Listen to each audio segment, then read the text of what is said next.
அல்லேலூயா. கர்த்தர் நாமத்துக்கு மகிமை உண்டாவதாக. இன்றைய நாளில் கிறிஸ்துவின் மரணத்தை குறித்து, அதாவது சிலுவை மரணத்தை குறித்து நினைவு கூறுகிற ஒரு தினமாக உலகத்தில் பல இடங்களில் ஜனங்கள் எல்லோருமே அதை கொண்டாடிட்டு இருக்கிறோம்.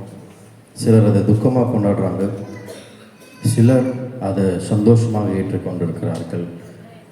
அந்த ஒரு கூட்டத்தில் தான் நம்மளும் ஒருத்தவங்க. இந்த குட் ஃப்ரைடேங்கிறது ஒரு துக்கமான ஒரு நாள் அல்ல.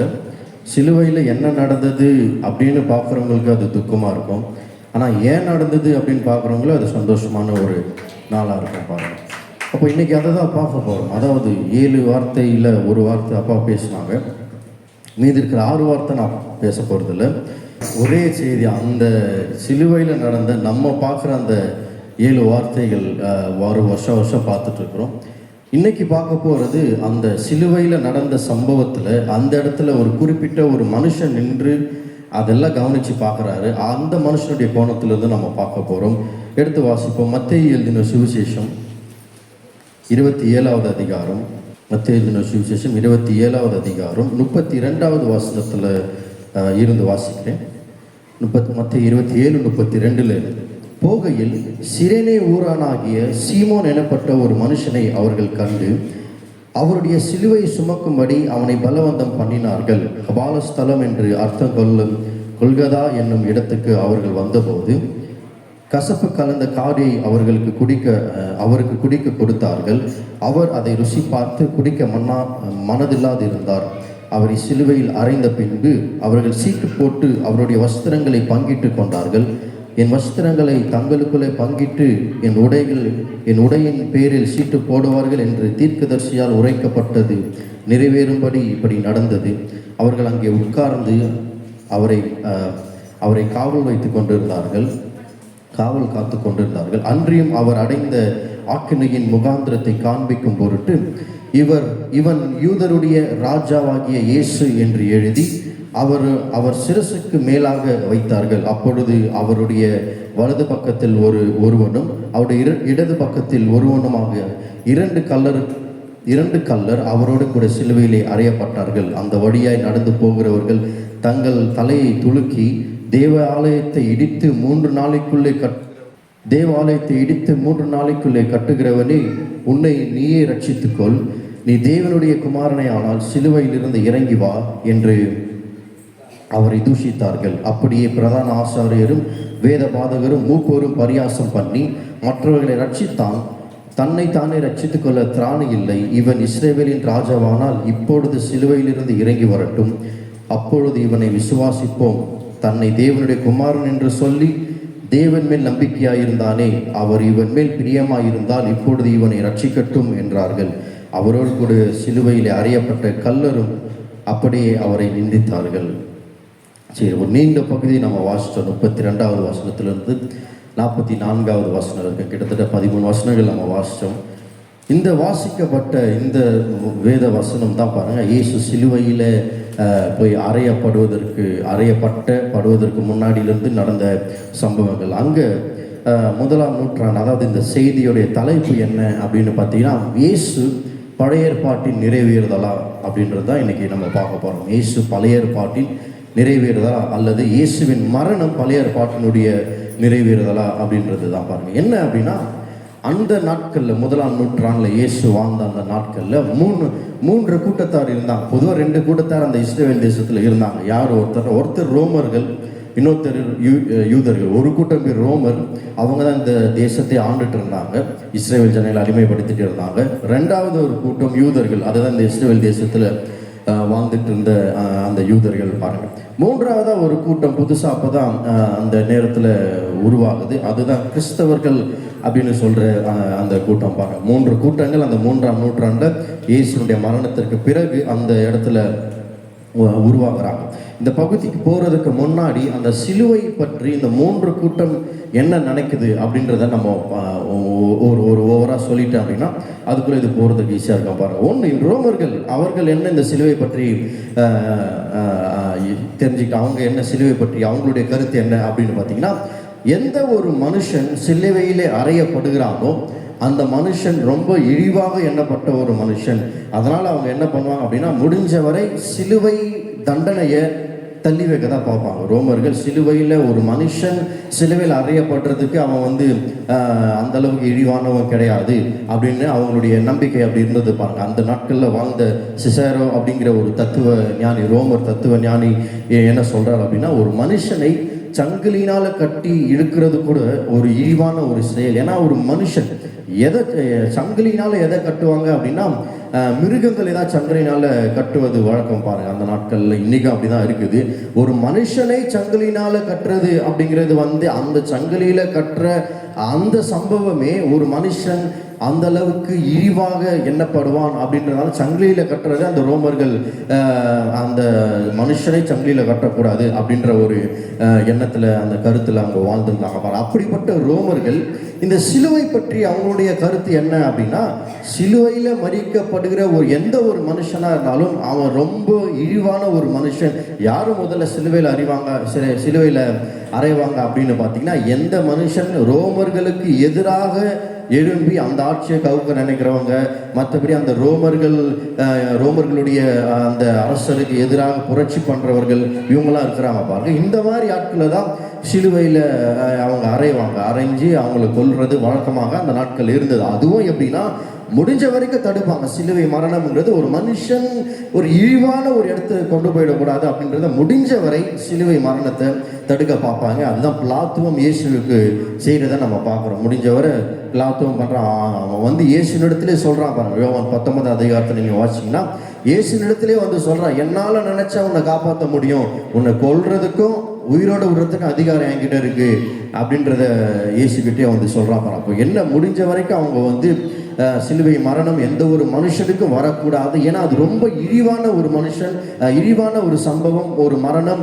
அதில் அறையப்படுற ஒரு மனுஷன் அந்த விட ஒரு இழிவான நிலைமை அவனோட வாழ்க்கையில் அவன் பார்த்துருக்க முடியாது அப்படிங்கிறத அந்த ரோமர்களுடைய இந்த சிலுவை மரணத்தினுடைய ஒரு கருத்தை பண்ணும். யூதர்கள் இதை பற்றி என்ன நினைச்சாங்க அப்படின்னா, யூதர்கள் பொதுவாக அவங்க இந்த உபாகமத்தில் நீங்கள் வாசின 22வது அதிகாரம் இல்லையா, அங்கே என்ன நம்ம வாசிக்கிறோம் அப்படின்னா, அந்த 22வது அதிகாரத்தில் கடைசியில் நம்ம வாசிக்கிறோம் என்னன்னா, இந்த புது தேசத்தில் அந்த இஸ்ரேல் தேசத்தில் போய் வாழும் பொழுது எப்படி அந்த ஜனங்கள் வாழ வேண்டும் அப்படின்றத கர்த்தர் அந்த சொல்லிக் கொடுக்கிற வசனத்துல தான் நம்ம அதை பார்க்குறோம். என்ன அப்படின்னா, ஒரு மனுஷன் மரத்துல தூக்கி கொலை செய்யப்படுறான் அப்படின்னா அவன் சபிக்கப்பட்ட ஒரு மனுஷனாக இருக்கிறான்.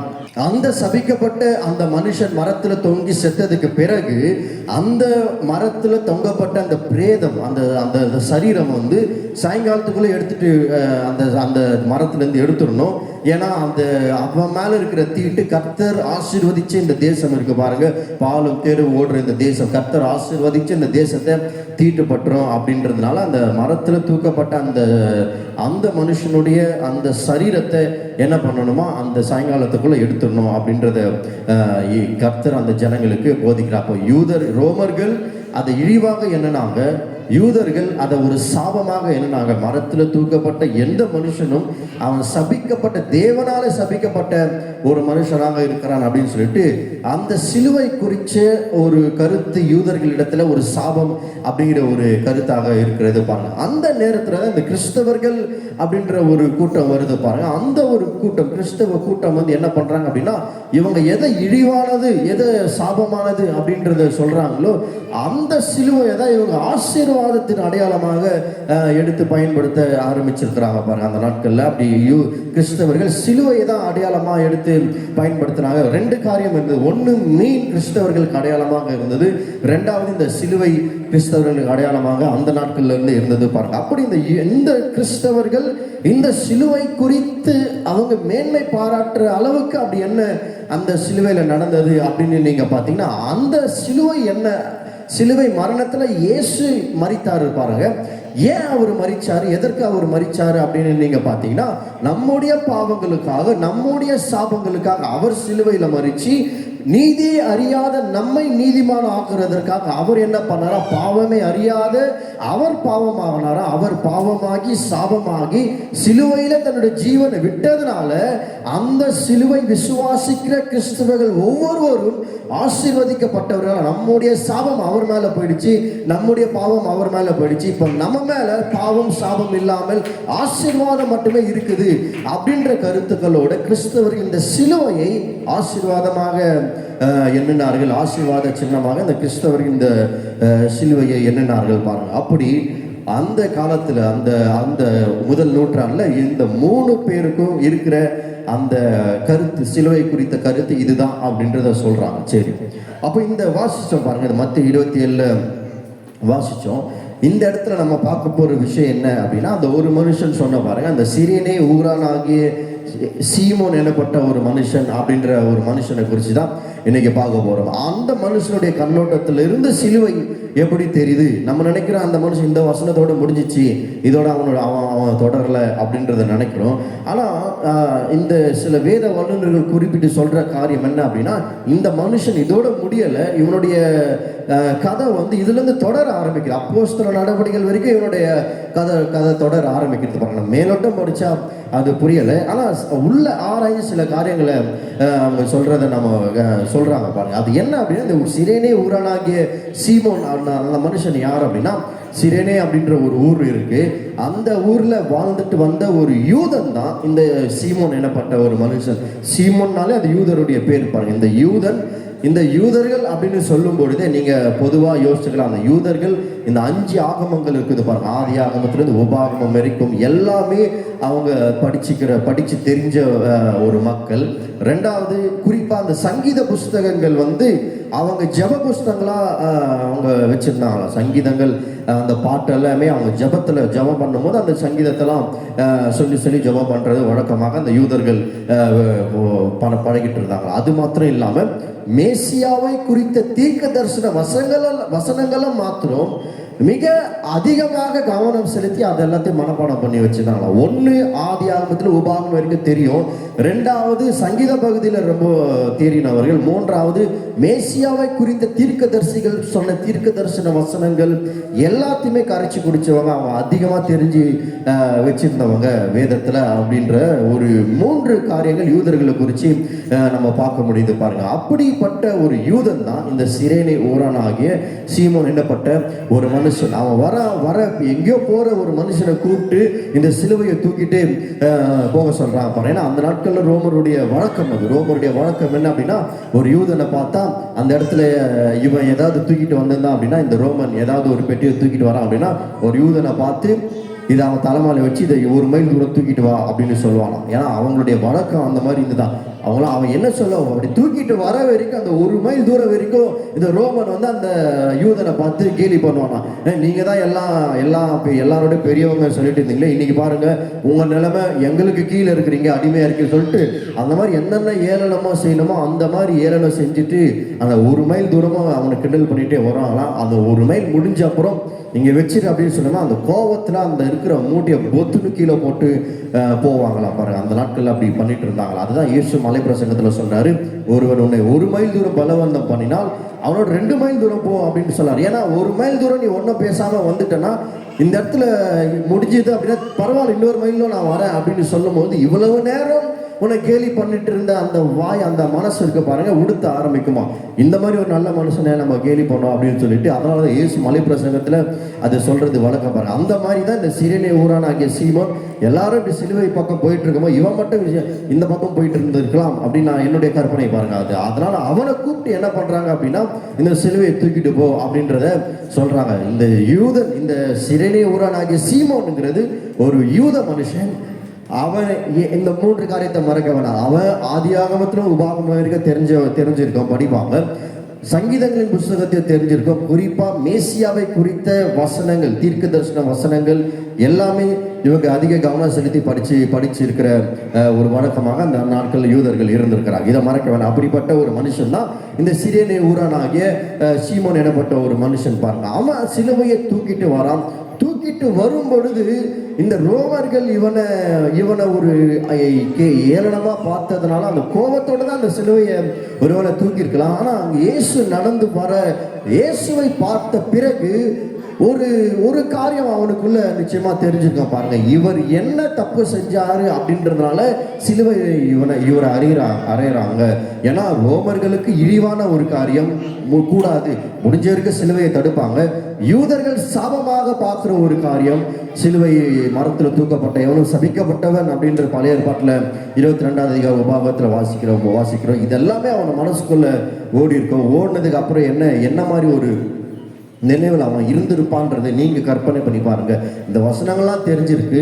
இப்படிப்பட்ட ஒரு மனுஷன் யூதர்கள் அப்படின்னு சொல்லும் பொழுது இந்த இயேசு இந்த எருசலேமில் பண்ண அற்புதங்கள் அதிசயங்கள் எல்லாமே தேசமெங்கும் பரவுனதா பாருங்க. எல்லா இடத்திலும் இயேசு செஞ்ச காரியங்கள் எல்லாம் பரவும் பொழுது இந்த சீமோனுக்கும் அந்த சம்பவங்கள்லாம் என்ன பண்ணியிருக்கோம் தெரிஞ்சிருக்க வாய்ப்பு இருக்குது பாருங்க. இயேசு யாரு, அவர் என்ன பண்ணிட்டு இருந்தாரு, அவரை பத்தி இந்த பரிசேயர்கள் சொல்ற காரியம்லாம் என்ன, தேவாலயத்தை இடிச்சுட்டு 3 நாள்ல கட்டி எழுப்புறேன் அப்படின்னு சொல்லிட்டு ஒருத்தன் புத்தி பேதலிச்ச ஒரு பைத்தியக்காரமா ஒருத்தர் சுத்திட்டு இருக்கிறான் அப்படின்ற பரிசேயர்களுக்குள்ள அவங்க பேசிட்டு இருந்திருப்பாங்கன்றது இவன் என்ன பண்ணியிருப்பான், கேள்விப்பட்டிருப்பான். இவன் ஒரு விசுவாசி கிடையாது, இயேசு விசுவாசிச்ச ஒரு நபர் கிடையாது. அப்போதான் முறையாக ஒரு பார்க்குற ஒரு நபராக இருக்கலாம். அதுக்கு முன்னாடி எந்த இடத்துலையும் அவனை நம்ம பார்க்க முடியலை பாருங்க. சரி, அப்படி இந்த சீமோன் இந்த சிலுவையை தூக்கிட்டு வரும்பொழுது இயேசுனுடைய அந்த பாடுகள், இயேசு எப்படிப்பட்டவராக இருந்தார் அப்படின்னா, இவர் சிலுவை தூக்கிட்டு வர்றதுக்கு முன்னாடி அவர் 39 முறை வாரினால அடிச்சாங்களாம். வாரினால் அடிச்சது ஒரு சாட்டை எடுத்து அடிக்கிறது. அந்த சாட்டையுடைய முனையில அந்த முள்ளா இருக்குமா, அதுல அடிக்கும் பொழுது என்ன பண்ணுமா, அடிச்ச உடனே சரீரத்தை கிடிச்சிட்டு வருமா பாருங்க. வெறும் அடி மட்டும் விடுறது இல்லாம அது போய் பதிஞ்சு எடுக்கும் போது அந்த சரீரமோ கிழிச்சிட்டு வருமா பாருங்க. அப்படி ஒரு சரீரம் முழுவதுமாக ஒரு ரத்த வெள்ளத்துல அவர் தலையில முள்கீட வச்சு தலையிலே அடிச்சிருக்கிறாங்களாம். அவன் பாருங்க, ஒரு தலையில முள்ளு வச்சு அந்த முள்ளோட சைஸ் ஒவ்வொரு முள்ளும் பெரிய பெரிய சைஸ் எல்லாம் சொல்றாங்க பாருங்க. அந்த முள்ளை வச்சு தலையில அடிக்கும் பொழுது ஒரு ரத்தம் அப்படியே தெரிச்சிருக்க வாய்ப்பு இருக்கு பாருங்க. தலையிலிருந்து ரத்தங்கள்லாம் தெரிச்சிருக்க முடியும் பாருங்க. அந்த ஒரு ரத்த வெள்ளத்துல ஒரு மனுஷன் முடியாம நடந்துட்டு வராரு.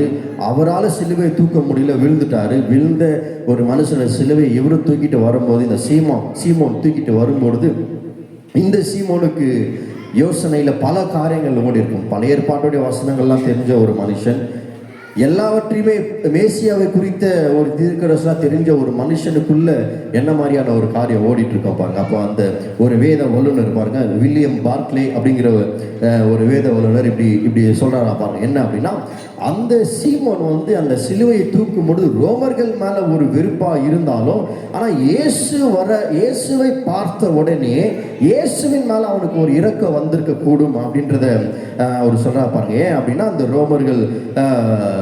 ரோமர்கள் ஏன் அவரை சிலுவையில் அறையிறாங்க, யூதர்கள் இயேசுவை தேவாலயத்தை இடிச்சிட்டு 3 நாள்ல கட்டி எழுப்புவேன் அப்படின்னு சொன்னா, அதனால அவனை சிலுவையில் அறையணும் அப்படின்ற ஒரு குற்றச்சாட்டை ரோமர்களுக்கு முன்னாடி வச்சிருந்தா ரோமர்கள் அதை ஏற்றுக்கொண்டிருக்க மாட்டார்கள். ஏன் அப்படின்னா, உங்க தேவாலயத்தை இடிக்கிறான்னு சொல்லுங்க, அது உங்க பிரச்சனை, நீங்க எடுத்துட்டு போங்க அப்படின்னு சொல்லியிருப்பாங்க. இல்ல வேற எந்த ஒரு காரியத்தை சொன்னாலும் அவங்க ரோமர்கள் எடுத்துக்கொள்ள மாட்டாங்க. ஏன்னா முடிஞ்ச வரைக்கும் சிலுவை மரணத்தை தடுக்கிறவங்க தானே அவங்க. அந்த மாதிரி ஒரு இழிவான நிலைமையில மனுஷன் போகக்கூடாதுன்ற ஒரு எண்ணம் இருக்கு இல்லையா. ஸோ அப்போ இவங்க என்ன ஒரு காரியத்தை எடுத்து வைக்கிறாங்க அப்படின்னா, யூதர்களுக்கு ராஜா என்று தன்னை அடைச்சு கொண்டா, இயேசு தன்னை அடைச்சு கொண்டான் அப்படின்னு சொல்லிட்டு இந்த பரிசேயர்கள் எல்லாருமே ரோமர்களுக்கு முன்பாக இந்த குற்றச்சாட்டை எடுத்து வைக்கும் போது தான் அவங்க சொல்றாங்க, நீங்க தான், ரோமர்கள் தான் எங்களை ஆள்றவங்க, சீசர் தான் எங்களுக்கு ராஜா. அப்படி இருக்கும்போது இந்த மனுஷன் யாரு எங்களுக்கு ராஜா அப்படின்னு சொன்ன அப்புறமேட்டு தான் இயேசுவே அடிக்கிறதுக்காக ஒப்பு கொடுக்குறாங்க பாருங்க. அதுக்கு அப்புறமேட்டு தான் இவ்வளவு காரியங்கள் நடக்குது. சீமோன் அந்த இடத்துல இது பண்றதுல நம்ம பார்க்கணும். சரி, இந்த மத்திய எழுதின சுவிசேஷத்துல நம்ம பார்க்கும் பொழுது ஒரே ஒரு லைன்ல சொல்லிக்கா, சிரேனே ஊரானாகிய சீமோன் அப்படின்றத சொல்லிக்கா பாருங்க. மார்க் இவரை பற்றி கொஞ்சம் விசேஷமா எழுதுற அந்த இடத்துல இதே சம்பவத்தை எழுதும் பொழுது மார்க் 15ஆவது அதிகாரம் 21ஆவது வசனத்துல நம்ம வாசிக்கலாம்.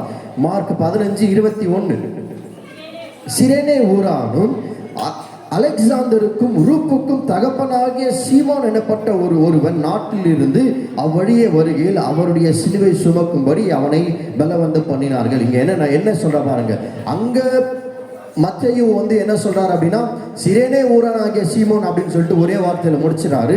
இங்க மார்க்கு அவனுடைய பிள்ளைகளுடைய பேரை சேர்த்து சொல்றாரு. என்ன சொல்றாரு அப்படின்னா, அலெக்சாந்தருக்கும் ரூப்புக்கும், அலெக்சாண்டர்னு ஒரு பையன், ரூஃபஸ்னு ஒரு பையன், 2 பசங்க இருக்கிறாங்க. அந்த 2 பசங்களுடைய தகப்பன் அப்படின்னு சொல்லும் பொழுது நமக்கு கொஞ்சம் யோசிக்கலாம் இல்லையா? இதை தான் அந்த ஒரு தேவ மனுஷன் வில்லியம் பார்க்லே அப்படிங்கிற ஒரு மனுஷன் என்ன சொல்றாரு அப்படின்னா, அவர் சொன்ன உதாரணம் இருக்கு. அதுக்கு முன்னாடி நான் என்னோட சொல்லிடுறேன். அதாவது நான் முதல்ல இந்த அல்ஜிவாக்கத்துக்கு வரும்பொழுது நான் என்னை பொதுவாக அந்த ஜனங்கள் எல்லாருமே பார்த்து கேட்குற ஒரு யாருப்பா நீ அப்படின்னு கேட்பாங்க.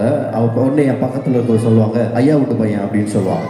எத்தனை யார் கேட்டாலும் ஐயா வீட்டு பையன் அப்படின்றத சொல்லுவாங்க பாருங்க. மார்க்கு அந்த ஒரு பாணியை தான் இங்கே பயன்படுத்துறாரு. என்ன அப்படின்னா, இப்போ ஐயான்றது யாருன்னு ஊருக்கு தெரியும், ஐயாவோட பையன் நான்ன்றது இப்போ தெரிஞ்சிச்சு பாருங்க. இப்போ அந்த மாதிரி தான் மார்க்கு சொல்றாரு. அப்போ மார்க்கு சொல்ற விஷயத்தை பத்தி பார்த்தா, சிரேனே ஊரானாகிய சீமோன் சிலுவையை சுமந்துட்டு மட்டும் போல அவன் ரட்சிக்கப்பட்டு விசுவாசியா மாறி அவன் பிள்ளைகளும் சபையில இருந்திருக்கிறாங்க.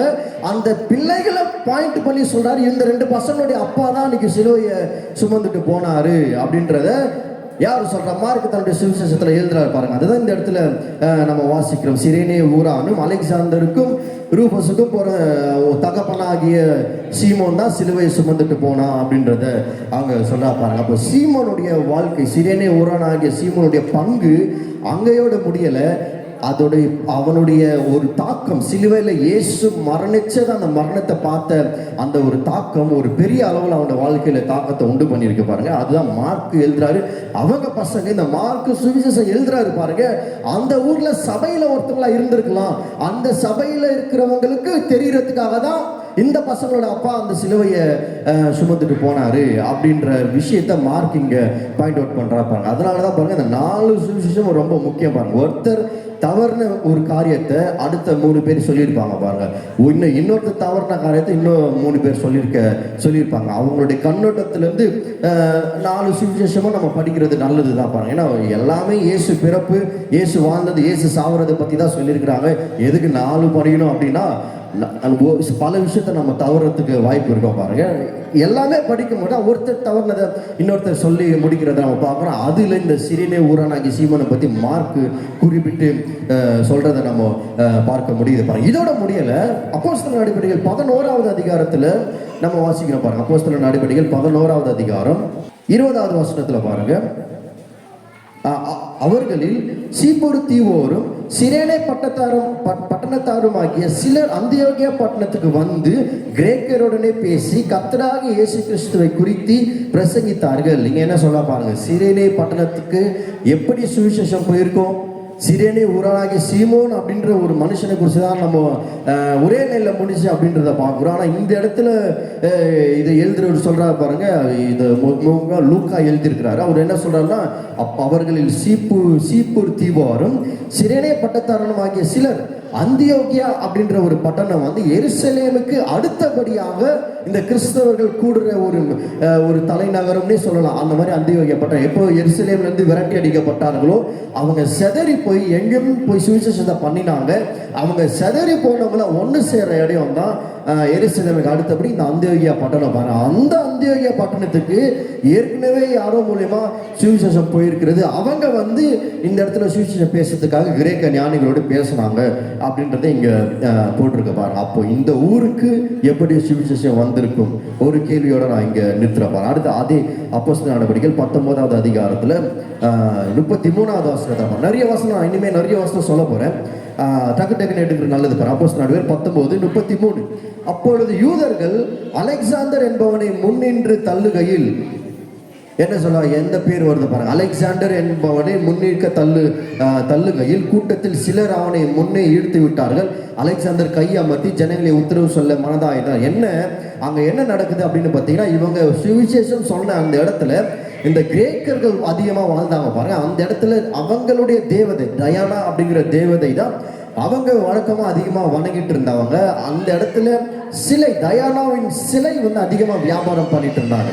அந்த தயானாவினுடைய சிலை வியாபாரம் என்ன ஆயிடுச்சுன்னா டோட்டலாக படுத்துடுச்சா பாருங்க, வியாபாரமே ஆகலை. ஏன்னா எல்லாருமே இயேசுகிட்ட போயிட்டு அப்புறம் இருக்கிறவங்க யார் சிலையை வாங்க, யாருமே சிலையை வாங்குறதுக்கு முன் வரல. அதனால இவங்களை குற்ற சுமத்தி இவங்களை எல்லாருமே கொண்டு வந்து நிற்க வச்ச அப்புறம் இவன் யூதன்னு தெரிஞ்சதுக்கு அப்புறம் அவங்க எல்லாரும் தயானா வாழ்க தயானத்தினத்தோடு நீங்கள் வாட்சிங்கன்னா அது தெரிய வர பாருங்க. இவனை பேசவே விடலை. அப்போ இந்த இடத்துல அலெக்சாண்டர் அப்படிங்கிற ஒரு பேர் வருது பாருங்க. அந்த வில்லியம் பார்க்லே என்ற ஒரு மனுஷன் என்ன சொன்னார் அப்படின்னா, இப்போ இவ்வளவு சம்பவங்கள் ஒன்றோடு ஒன்று கோர்வையா இருக்கும் பொழுது இந்த அலெக்சாண்டர் நிச்சயமாக அந்த சிரேனே ஊரனாகிய சீமோனுடைய பையனாக தான் இருந்திருக்க முடியும் அப்படின்றத அவர் சொல்ல வர்றாரு பாருங்க. அங்க பார்த்தோம் 2 பேர், அலெக்சாண்டர் ரூஃபஸ்னு 2 பேருக்கு ஒரு தகப்பன் மார்க் சொல்றாரு.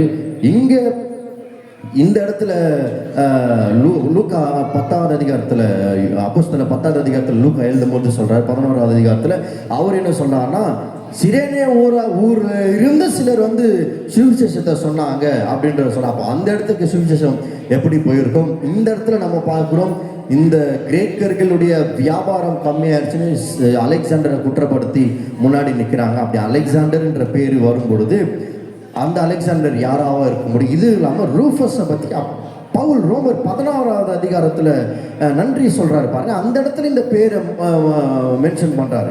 ரோமர் 16வது அதிகாரத்தில் 13வது வசனத்தில் பாருங்க, கர்த்தருக்குள் தெரிந்து கொள்ளப்பட்ட ரூப்பையும் எனக்கும் தாயாகி அவனுடைய தாயையும் வாழ்த்துங்கள். எப்படி சொல்ல பாருங்க, ஒரு ரூப்பு அப்படின்ற ஒரு மனுஷனுடைய தாய் பவுல் தன்னோட தாயா மாதிரியே பார்க்குறாருன்னா அப்போ அவங்க எந்த அளவுக்கு ஒரு பங்கு வகிச்சிருப்பாங்க சுவிசேஷம் பிரசங்கம் பண்ணுறதுல. அப்போ இந்த இடத்துல பவுல் சொல்கிறாரு, கர்த்தருக்குள் தெரிந்து கொள்ளப்பட்ட அந்த ரூப்பை அப்படின்னு சொல்லிட்டு அந்த ரூஃபஸ்ன்ற ஒரு மனுஷனை குறிப்பிட்றாரு பாரு. அங்கே அலெக்சாண்டர் வர, இங்கே ரூஃபஸ் வராரு. மார்க்கில் அலெக்சாண்டர் ரூஃபஸ்ங்க 2 சீமோனுடைய பசங்க 2 பேரையும் குறிப்பிட்டு அந்த மார்க் எழுதுறாரு பாருங்க. சரி, எதுக்கு இவ்வளவு காரியத்தை சொன்னேன் அப்படின்னா, ஏதோ சிலுவையில் ஒரு மனுஷன் மறிக்கிறாரு, அவரை பார்த்த உடனே ஒரு மாற்றம் எப்படி இந்த சீமோனுக்கு வந்திருக்கும், அதுவும் ஒரு யூதனுக்கு எப்படி வந்திருக்கும்? இயேசு பழைய ஏற்பாட்டில் நிறைவேறுதலா இருந்திருந்தால் யூதர்கள் எல்லாருமே அவர் அங்கீகரிச்சிருப்பாங்க, குறிப்பா பரிசேயர்கள் அவர் அங்கீகரிச்சிருப்பாங்க. ஏன்னா பழைய ஏற்பாட்டு நிறைவேறுதலாகிய மேசியாவுக்காக காத்திருந்தவங்க தான் யூத ஜனங்கள் பாருங்க. இன்னைக்கும் பலர் அதுக்கு தான் காத்துட்டு இருக்கிறாங்க. ஏன்னா யூதர்களுடைய குறிக்கோள் பல இருக்கலாம், அதுல முக்கியமா அவங்க எதுக்கு காத்துட்டு இருக்கிறாங்க? மேசியாவின் வருகைக்காக தான் காத்துட்டு இருக்கிறாங்க. ஒருவேளை இயேசு பழைய ஏற்பாட்டின் நிறைவேறுதலாக ஒரு மேசியாவாக இருந்திருந்தால் என்ன நடந்திருக்கும்? அவர் வந்து அந்த இயேசு பழைய ஏற்பாட்டு நிறைவேறுதலாக இருந்ததா அவர் வந்த உடனே இவங்க எல்லாருமே அந்த இயேசுவை தூக்கி கொண்டாடி இருக்க முடியும் பாருங்க. ஆனால் பலர் அவரை எதிர்த்தார்கள். சிலுவையில் ஒரு இழிவான ஒரு இடத்துல ஒரு சபிக்கப்பட்ட ஒரு மனுஷன் தொங்க வேண்டிய அந்த இடத்துல கொண்டு போயிட்டு இயேசுவை போடுற அளவுக்கு இவங்களுக்குள்ள என்ன ஒரு இது இருந்தது, என்ன அப்படின்னா ஒரு காரியம் இருந்திருக்கோம் அப்படின்னா, இயேசு மேசியான்றதை அவங்க ஏற்றுக்கொள்ளலை. அப்படி இருந்தோம் சிலர் இவர்களை ஏற்றுட்டாங்க. அதுலேயும் இந்த சிரேனே ஊரானாகிய சீமோன் அப்படின்ற ஒரு மனுஷன் இருக்கிறா பாருங்க. அந்த மனுஷன் நீங்க பார்த்தீங்கன்னா இயேசுவை விசுவாசிக்கவே ஆரம்பிச்சிருக்கலாம். இயேசு விசுவாசிச்சு அந்த அவனுடைய பிள்ளைகளுடைய கதையை நம்ம இந்த இடத்துல நம்ம பார்த்துருக்கோம் பாருங்க. சரி, அப்படி என்ன நடந்தது அந்த இடத்துலனா? திரும்ப மத்திய 27வது அதிகாரத்தில் முதல்ல வாசிச்சு பாருங்க. அந்த இடத்துல போவோம். என்ன காரியத்தை பார்த்த உடனே இந்த மனுஷனுக்குள்ள, இந்த சீமோன் அப்படிங்கிற மனுஷனுக்குள்ள ஒரு மாற்றம் ஏற்பட்டிருக்கு. ஒன்று என்ன அப்படின்னா, 27வது அதிகாரம் 34வது வசனத்துல நம்ம பார்க்கலாம். என்ன அப்படின்னா, கசப்பு கலந்த காடியை அவருக்கு குடிக்க கொடுத்தார்கள். அவர் அதை ருசி பார்த்து குடிக்க மனதில்லாதிருந்தார். இந்த ஒரு காரியம், முதல் காரியம் பார்க்குறான் அந்த சீமோன், சிரேனே ஊரானாகிய சீமோன் பார்க்குறான். என்ன பார்க்குறான்னா, கசப்பு கலந்த காடியை இயேசுக்கு கொடுக்குறாங்க. அதை அவர் குடிக்க மனதில்லாமல் இருந்தார். இது எங்கே சொல்லப்பட்டிருக்கிறது அப்படின்னா, சங்கீதங்களின் புஸ்தகம் 69வது சங்கீதம் 21வது வசனத்தில் நீங்கள் வாசிங்கன்னா, சங்கீதம் 69, என் தாகத்துக்கு காடியை குடிக்க கொடுத்தார்கள் அப்படின்றத இந்த இடத்துல சங்கீதக்காரன் மேசியாவை குறித்த ஒரு தீர்க்க தரிசனத்தை சொல்றா பாருங்க. இந்த நான் முதல்ல சொன்ன யூதர்கள்லாம் மேசியாவை குறித்த தீர்க்க தரிசன வசனங்கள்ல நல்லா கவனம் செலுத்தி படிச்சிருப்பாங்க. ஏன்னா அவங்க அதுக்கு தான் காத்துட்டு இருக்கிறாங்க, மேசியா வரணும் அப்படிங்கிறது தான் காத்துட்டு இருக்கிறாங்க. அப்போ இந்த முதல் காரியம், இயேசுவுக்கு காடியை கொடுக்குறாங்க. ஏன் அவரை அதை குடிக்கிறதுக்கு மனதில்லாம அவர் இருந்தாரா பாருங்க. அப்போ அந்த காடியை குடிக்கிற அந்த எதுக்கு அந்த கசப்புக்கான அந்த காடியை கொடுக்குறாங்க அப்படின்னா என்ன சொல்றாங்க, சில வல்லுநர்கள் என்ன சொல்றாங்க அப்படின்னா, அந்த கசப்புக்கான அந்த காடி குடிச்சா அந்த வேதனைகள் ஓரளவுக்கு குறைய வாய்ப்பு இருக்கு அப்படின்றத சொல்றாங்க. அந்த காடியை குடிக்கும் போது வேதனைகள் கொஞ்சம் குறையலாம் அப்படின்றத அவங்க சொல்றாங்க பாருங்க. ஏன்னா இயேசு என்ன பண்ணார்னா, அவர் வந்ததே இந்த வேதனைகளை அனுபவிக்கதான்றதுனால அந்த கசப்புக்கள் அந்த காடியை குடிக்கிறதுக்காக அவர் மறுத்துட்டாரா பாருங்க. அவங்க நினைக்கிறாங்க பழைய ஏற்பாட்டில் நிறைவேறுதல் மேசியா ஒரு ராஜாவா வருவாரு, இந்த யூதர்களை ரோமர்கள் கிட்ட இருந்து விடுதலையாக்கி ஒரு தனி ராஜ்யத்தை அமைப்பாரு அப்படின்னு பார்த்தா இவர் சிலுவையில தொங்குறாரு. இவரெல்லாம் ஒரு ராஜாவா அப்படி எங்க இவருக்குள்ள பழைய ஏற்பாடு நிறைவேறுது அப்படின்னு பார்த்தா கண்ணு முன்னாடி நிறைவேற்றிருக்கிறது. ஒவ்வொரு வசனமா பழைய ஏற்பாட்டுல இருந்து நிறைவேற்றிருக்கிறது பாருங்க. அது முதல் காரியம் தான், கசப்புக்கள் அந்த காடி இயேசுக்கு கொடுக்கிறது பாருங்க. அடுத்து 35வது வசனத்துல, அவரை சிலுவையில் அறைந்த பின்பு, மத்திய 27:35 பாருங்க, அவரை சிலுவையில் அறைந்த பின்பு அவர்கள் சீட்டு போட்டு அவருடைய வஸ்திரங்களை பங்கிட்டு கொண்டார்கள். என் வஸ்திரங்கள் தங்களுக்குள்ளே பங்கிட்டு என் உடையின் பேரில் சீட்டு போடுவார்கள் என்று தீர்க்கதரிசினால் உரைக்கப்பட்டு நிறைவேறும்படி இப்படி நடந்தது அப்படின்னு சொல்ல பாருங்க. எங்க சொல்றாருன்னா, சங்கீதம் 18ல நம்ம அதை வாசிக்கணும். சங்கீதம் 18ல் நம்ம அதை வாசிக்க முடியுது. என்ன சொல்றாருன்னா, இந்த சங்கீதம் இன்னைக்கு காலையில் வாசித்த சங்கீதத்தை கூட நம்ம அதை வாசிக்கிற வார்த்தை, என்னுடைய வஸ்திரங்களை பங்கிட்டு கொள்வார்கள் அப்படின்றத வாசிக்கிறோம். அப்போ இந்த 35வது வசனமும் பழைய ஏற்பாட்டினுடைய நிறைவேறுதலாக இருக்குது. ஒன்று காடியை கொடுத்தாக, 2வது வஸ்திரத்தை பங்கிட்டு கொண்டார்கள். இது ரெண்டுமே பழைய ஏற்பாட்டினுடைய நிறைவேறுதலாக இருக்குது. 3வது 37வது வசனத்தில் இயேசு சிலுவையில் தொங்கும் பொழுது அந்த சிலுவையில் ஒரு வாக்கியத்தை எழுதுறாங்க, இவன் யூதருடைய ராஜாவாக இயேசு அப்படின்றது 37வது வசனத்துல மத்தேயு சொல்லி கேட்பாங்க. இந்த காரியத்தை 4 சுவிசேஷமும் சொல்லுது. 4 பேரை எழுதியிருக்கிறாங்க. என்ன மத்தேயு எப்படி எழுதியிருக்காங்க, இவன் யூதருடைய ராஜாவாக இயேசு அப்படின்னு எழுதியிருக்கிறாரு. மார்க் எப்படி எழுதியிருக்காங்கன்னா, யூதருடைய ராஜா அப்படின்றத எழுதியிருக்கிறாரு. லூக்கா எப்படி எழுதியிருக்காருன்னா, இவன் யூதருடைய ராஜா அப்படின்றத எழுதியிருக்கிறாரு. ஆனா யோவான் பார்த்தீங்கன்னா அவர் கொஞ்சம் டீட்டெயிலாக எழுதுறாரு. அவரை தான் பார்த்தீங்கன்னா கிட்ட நின்று பார்த்த ஒரு மனுஷன் பாருங்க. அவர் என்ன எழுதுறாருன்னா, நஸ்ரனாகிய இயேசு யூதருடைய ராஜா அப்படின்ற ஒரு வார்த்தையை எழுதியிருக்கிறத யோவான் எழுதியிருக்கா. யோவான் என்ன எழுதுறா, நஸ்ரனாகிய இயேசு யூதருடைய ராஜா அப்படின்னு முழு வாக்கியத்தை எழுதியிருக்கிறப்போ இதுல எது சரியான ஒரு வாக்கியம்னா, யோவான் எழுதினதான் சரியான ஒரு வாக்கியம். வார்த்தைகள் வித்தியாசமா இருந்தாலும் அவங்க சொல்ற ஒரு கருத்து ஒண்ணுதான், இவர் யூதருடைய ராஜா அப்படின்ற ஒரு கருத்து தான் அவங்க சொல்ல வராங்க பாருங்க. யோவான் ஸ்பெஷலா ஏன் அதை எழுதுறாருன்னா, அவர் தான் இயேசுக்கு பக்கத்துல நிற்கிறார் பாருங்க. சிலுவையில ஒரு தொங்கிட்டு இருக்கிற ஒரு மனுஷன், உடம்பு ஃபுல்லா ஒரு காயம், உடம்பு ஃபுல்லா இருக்க இடமே கிடையாது. ஒரு ரத்தத்துல முழுக்கி எடுத்தா எந்த அளவுக்கு உடம்பு ஃபுல்லா ரத்தமா இருக்குமோ அந்த அளவுக்கு முழுவதுமாக காயத்தினால மூடப்பட்ட ஒரு மனுஷன் சிலுவையில தொங்கும் பொழுது அவர் பேசுற வார்த்தை ரொம்ப தூரத்துக்கெல்லாம் கேட்க வாய்ப்பு இல்லை பாருங்க. கிட்ட இருக்கிறவங்களுக்கு கேட்டிருக்க வாய்ப்பு இருக்கிறது. அதெல்லாம் யோவான் கிட்ட இருந்தார். ஏன்னா சிலுவையில பேசின 3வது வார்த்தையா 4வது வார்த்தை யோவானும் பார்த்து சொல்றா பாருங்க. அன்பா தன்னுடைய தாயாகிய மரியாதை பார்த்து, ஸ்திரீயே இதோ உன் மகன் அப்படின்னு சொல்லி தன் அன்பா இருந்த சிஷ்யனை பார்த்து அதோ உன் தாய் அப்படின்றத சொல்ற வார்த்தை நம்ம வேதத்துல வாசிக்கிறோம். அப்போ யோவான் பக்கத்துல நின்று இருக்கிறாரு. அப்போ யோவான் எழுதின ஒரு காரியம், நசரனாகிய இயேசு யூதருடைய ராஜா, அந்த காரியத்தை இந்த சிரேனே ஊரானாகிய சீமோன் என்ன பண்ணியிருப்பான் பார்த்துருப்பான். 1 காடியை கொடுத்தாங்க, 2வது வஸ்திரத்தை பங்கிட்டு கொண்டாங்க, 3வது இவர் யூதருடைய ராஜா அப்படிங்கிற ஒரு அறிக்கை சிலுவையில வெளிப்படுகிறது. அப்போ இந்த 3 காரியத்தை சீமோன் அங்கே நின்று பார்த்துருக்கலாம் பாருங்க. ஏன்னா முன்னாடியே சொன்னேன் இல்லையா, மேசியாவை குறித்த வாக்குதத்தங்கள்லாம் தெரிந்தவர்களா யூதர்கள் இருக்கிறதுனால இவருக்கு என்னதான் நடக்குது, ஏன் இவரை இப்படி கொண்டு போறாங்க, எல்லாரும் ஊரே பார்க்க ஒரு ஏளனமான ஒரு சம்பவம் ஏன் இவருக்கு நடக்குதுன்றதை தொடர்ந்து பார்த்துருக்க அங்கே போய் நின்றுருக்கலாம் பாருங்க. 4வது என்னன்னா, 2 கல்லர்களை குறித்து நம்ம இங்கே வாசிக்கணும் பாருங்க. 2 கல்லர்களை குறித்து இங்கே என்ன வாசிக்கிறோம்னா, 38வது வசனத்தில், அதாவது அப்பொழுது அவருடைய வலது பக்கத்தில் ஒருவனும் இடது பக்கத்தில் ஒருவனும் 2 கல்லர்கள் அவரோடு கூட சிலுவையிலே அறையப்பட்டார்கள் அப்படின்றத இங்கே சொல்லப்பாங்க. அப்போ என்ன அப்படின்னா, அந்த நேரத்தில் அந்த நாட்களில், அந்த இயேசு வாழ்ந்த அந்த நாட்களில் ரோமருக்கு எதிராக புரட்சி செஞ்ச அநேக யூதர்கள் இருந்தாங்க அப்படின்றத நம்ம பார்க்கலாம். பிலாத்து என்ன பண்ணிருக்கிறான் அப்படின்னா, புரட்சி பண்ண எல்லா யூதர்களையும் ஒரே அடியா எல்லாருமே என்ன பண்ணிக்க கொன்னு குவிச்சு அந்த நிலமே ரத்த நிலமா மாறின மாதிரி அந்த எதிர்க்கிறவங்க யாரோ அவங்க எல்லாரும் கொலை பண்ணணும் அப்படின்ற ஒரு கண்ணோட்டத்துல தான் பிலாத்து அந்த நாட்கள்ல அதிகாரத்துல வந்து உட்கார்ந்துருக்கிறான் பாருங்க. அப்படிதான் அவர்களுக்கு எதிராக எழும்பின இந்த 3 நபர்கள், பரபாசும் அவனுடைய 2 கூட்டாளியும் தான் அந்த இடத்துல அந்த நேரத்தில் சிலுவையில் அறைய வேண்டியதா இருந்தது அப்படின்றத சொல்றாங்க. பரபாசும் அவனோட 2 கூட்டாளியும் சிலுவையில் அந்த நேரத்தில் அறைய வேண்டியதா இருந்தது.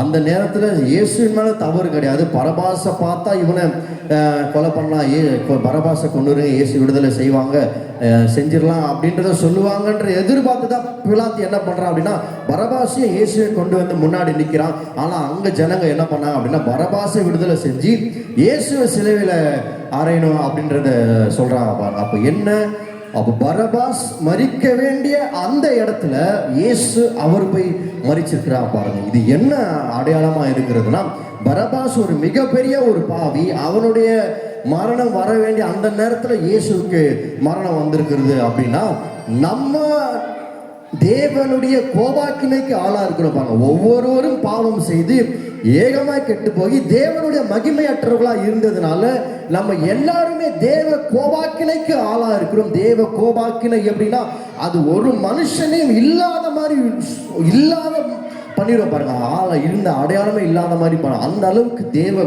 கோபாக்கினை நம்ம மேல இருந்தது. நம்ம மரிக்க வேண்டிய தேவ கோபாக்கினால் நம்ம மரிக்க வேண்டிய இடத்துல இயேசு போய் தன்னுடைய ஜீவனை கொடுத்து அவர் தேவ கோபாக்கினை தாம் மேல எடுத்துட்டு என்ன பண்ணாராம், நம்ம அன்னைக்கு பரபாஸ்க்காக பதிலா மறிக்கல, இன்னைக்கு நம்ம ஒவ்வொருவரும் பரபாஸ் மறிக்க வேண்டிய இடத்துல இருக்கிற நம்ம ஒவ்வொருவருக்காகவும் இயேசு சிலுவையில மரணத்தை ருசி பார்த்திருக்கிறாரு பாருங்க. அப்ப அன்னைக்கு நடந்த ஒரு காரியம் அதுதான். பரபாஸ் ஆக வேண்டிய இடத்துல இவரு போய் செத்ததுக்கான அடையாளம் என்ன அப்படின்னா, நம்ம பதிலாக இயேசுவும் மரித்திருக்கிறார். நமக்கு பரபாஸ் போல பாவம் செய்து தேவ மகிமை அற்றவர்களாகி தேவனை விட்டு தூரமாய் போன ஒவ்வொரு மனுஷனுக்காகவும் இயேசு போய் அந்த இடத்துல மரிச்சிருக்கிறாரு பாருங்க. அது மாத்திரம் இல்லாமல் பக்கத்துல 2 கல்லர்கள் இருந்தாப்பா. 2 கல்லர்களும் அவரை பரியாசம் பண்ணினாங்களா. 2 கல்லர்களும் அவர் நிந்தித்தார்கள். 44வது வருஷத்துல அதுதான் வாசிக்கிறோம். 2 பேருமே சேர்ந்து என்ன பண்றாங்க, அவரை நிந்திக்கிறாங்க.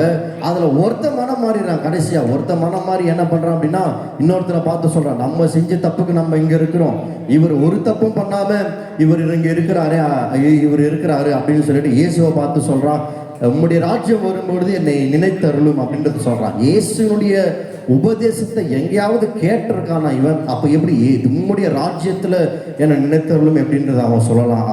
யோசிச்சிருக்கிறீங்களா? ஏன் அப்படின்னா, இவன் புரட்சி பண்ற ஒரு கூட்டத்தில் இருந்திருக்கிறான் பாருங்க.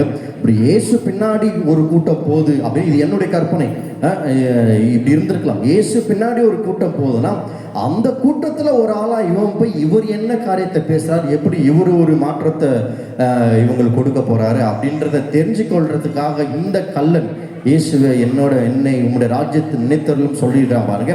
அவன் என்ன பண்ணா, ஏதோ ஒரு கூட்டத்துல இயேசுவை பத்தி தெரிஞ்சுக்கணுன்றதுக்காக வந்திருக்கலாம். அங்கே தேவனுடைய ராஜ்யத்தை இயேசு பேசியிருந்திருப்பாரு. அதனால இவன் என்ன பண்ணா, சிலுவையில் நின்று சொல்றான், உம்முடைய ராஜ்யத்துல என்னை நினைத்தருளும் அப்படின்றத சொல்றான் பாருங்க. அப்போ இயேசு சொல்றாரு, இன்றைக்கு நீ என்னோட கூட பரதேசில இருப்பாய். அப்ப அது எதை குறிக்கிறது? ஒண்ணு, பரபாஸ் மரிக்க வேண்டிய இடத்துல இயேசு மரிச்சாரு, நமக்கு பதிலாக தேவ கோபாக்கினை அவர் ஏற்று மரிச்சாரு. 2வது, இந்த கல்லன் இருக்கிறான் பாருங்க, இந்த பரியாசம் பண்ண ஒரு கல்லன் மனம் திரும்பி இயேசுவை ஏற்றுக்கொண்டு அந்த இடத்துல சிலுவையில ஒரு ரட்சிப்பு உண்டாகுது பாருங்க. அந்த எதை குறிக்கிறது அப்படின்னா, எவ்வளவு பெரிய பாவியாக இருந்தாலும், இயேசுவை குறித்து பரியாசம் பண்ணினவர்களா இருந்தாலும், தேவ ஆலயத்தை இடிச்சு போட்ட ஒரு மிகப்பெரிய கொடூரமான ஆட்களா இருந்தாலும், பாவியிலே பெரிய பாவியா இருந்தாலும், இயேசுவின் இடத்துல வந்தா நிச்சயமா அவர்களுக்கு மன்னிப்பு உண்டு, அவர்களுக்கு ரட்சிப்பை தேர்றதுக்கு தேவன் நல்லவரா இருக்கிறார் அப்படிங்கிறத காட்டுறதுக்காக தான் ஒரு கல்லன் அந்த இடத்துல மனம் திரும்பி தேவ ராஜ்யத்துக்குள்ள போறதை நம்ம அங்க பார்க்கிறோம் பாருங்க. என்ன இடம், என்ன மோசமான நிலைமையில இருக்கிறான்றத கர்த்தர் பார்க்கறது கிடையாது. இயேசுவேன்ற ஒரு வார்த்தையை கூப்பிட்டா எந்த மோசமான நிலைமையில இருக்கிறாங்க அங்க போய் அவங்க ரட்சிக்க தேவன் வல்லவராக இருக்கிறார் பாருங்க. அதே நேரத்தில் இன்னொரு கல்லன் பாருங்க, இன்னொரு கல்லனை அவர் ரட்சிக்கல. ஏன் அப்படின்னா, அதாவது ஆட்டோமேட்டிக்காக எல்லாரும் ரட்சிக்கப்பட்டுடலாம் அப்படிங்கிற ஒரு காரியம் எல்லாருக்கும் வந்துடக்கூடாதுப்பா. கர்த்தர் நல்லவர், அவர் யாரை வேணாலும் ரட்சிக்கலாம் அப்படின்ற ஒரு எண்ணம் யாருக்குள்ள வந்துடக்கூடாது. அதனால தான் இந்த கல்லன் வந்து மனம் திரும்பாத ஒரு கல்லன் எப்படிப்பா, அவன் நிலைமை எப்படி இருக்குன்னா, அவனை கர்த்தர் வந்து அவரோட ராஜ்யத்துக்கு கூட்டிட்டு போகல. ஏன் அப்படின்னா, இவன் நிந்திச்சவன் கடைசி வரைக்கும் நிந்திச்சுட்டே தான் இருக்கிறான். நிந்திச்ச ஒருத்தன் மனம் திரும்பிட்டான். மனம் திரும்பினவன் கர்த்தர் தன்னுடைய ராஜ்யத்துல சேர்த்துக்கிட்டாரு. ஆனா மனம் திரும்பாதவர்கள், தேவனோட பக்கத்துல வராதவர்கள், இயேசுவை தன்னுடைய சொந்த ரட்சகராக ஏற்றுக்கொள்ளாத யாராக இருந்தாலும், எவ்வளவு நல்லவர்களாக இருந்தாலும் அவர் பரலோக ராஜ்யத்துக்குள்ள நுழைய முடியாது அப்படின்றத காட்டுறதுக்காக தான் ரெண்டாவது கல்லன் பாருங்க. அந்த கல்லன் எவ்வளோ மோசமான இருந்தாலும், ஒருவேளை அவன் நல்லது பண்ணி அரசியல் சில காரணங்களால் அவன் வந்திருக்கலாம். ஆனால் இயேசுவை ஏற்றுக்கொள்ளலை அப்படின்ற ஒரு காரணத்தினால அவன் என்ன பண்ணுறான், அந்த இடத்துல கைவிடப்படுறான் பாருங்க. இதான் நான்காவது ஒரு காரணம் பாருங்க. இந்த சிலுவையில் மரிக்கும் பொழுது கல்லர்கள் மத்தியில் இயேசு மரிக்கிறத யார் பார்க்குறான்? சிரேனே ஊரானாகிய சீமோன். அவனை மந்திரக்கூடாது பாருங்க, அவன் பார்க்குறான். அதுதான் நான் சொன்னேன், மேசியாவை குறித்த தீர்க்க தரிசன வசனத்தை அவங்க தெரிந்தவர்கள் ஏசு 53வது அதிகாரத்தில் நம்ம எடுத்து பார்ப்போம். இங்கே நடக்கிற சம்பவத்தை அப்படியே ஏசு அங்கே தீர்க்க தரிசனம் சொல்றார். 12வது வசனத்தில் பாருங்க, அவர் தம்முடைய ஆத்துமாவை மரணத்தில் ஊற்றி அக்கிரமக்காரரில் ஒருவனாக எண்ணப்பட்டு என்ன பண்றா பாருங்க, அக்கிரமக்காரரில் ஒருவனாக அவர் எண்ணப்பட்டிருக்கிறாரா. அந்த தீர்க்க தரிசன வசனம் தான் இந்த சிரேனே ஊரானாகிய சீமோனுக்குள்ள போய் வேலை செஞ்சிருக்க வாய்ப்பு இருக்கு பாருங்க. அதனாலதான் என்ன நடக்குது, அந்த கல்லர்கள் மத்தியில் இயேசு ஒரு அதாவது குற்றவாளியாகவே என்ன சித்தரிக்கப்பட்டு அந்த இடத்துல அவர் குற்றவாளியாகவே மரிக்க நேரிடுத பாருங்க. அப்போ அந்த கல்லர்கள் மத்தியில் ஒரு கல்லனாகவே இயேசு வந்து மரிக்கிற இதை ஒரு பாடலில் கூட நம்ம பாருங்க, கல்லர் மத்தியில் ஒரு கல்லனை போல குற்றமற்ற கிறிஸ்து இயேசு தொங்கினார் அப்படின்ற பாட்டெல்லாம் பாடுறோம் இல்லையா.